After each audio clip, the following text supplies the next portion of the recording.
Mr. Yoram Schweitzer, you are a top Israeli expert on international terrorism. Clearly the events of the previous weekend are perhaps the most hideous orchestrated act of terrorism since 9/11.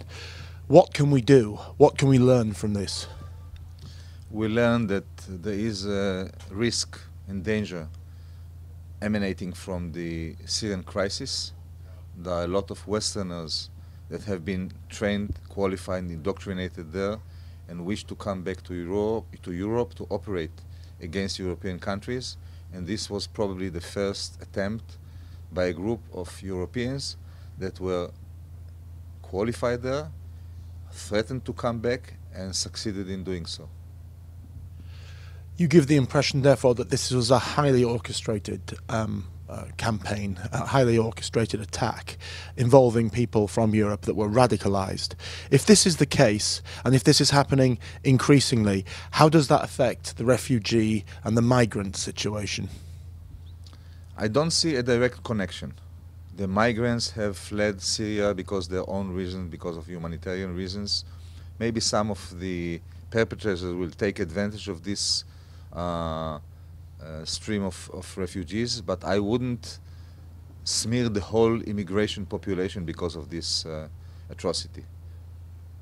I understand that your technique involves, when you have the opportunity, actually speaking to surviving suicide terrorists, people who have attempted to kill themselves and others and then not succeeded. How successful have you found this approach, and do you feel you'll have the opportunity to do this with the perpetrators, with any of the perpetrators of the Paris attack? First of all, the perpetrators of the Paris attack, all of them perished. I think that what one can learn, that it's relatively easy to find enough people to carry out suicide attacks on behalf of this distorted philosophy of IS, as did the Palestinians in those days. And this is something that you should expect to happen again in future in some of these attacks. And because it should happen again in future, how popular do you feel it will be, you being perceived as actually talking to these people? Should you talk to them?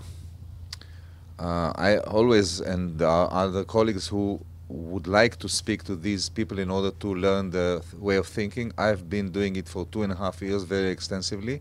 I think one can learn how they think, how they are being seduced to these kind of operations. And again, you always find enough young people, and even not that young, as happened in France, to carry out this mission on behalf of this distorted interpretation of Islam.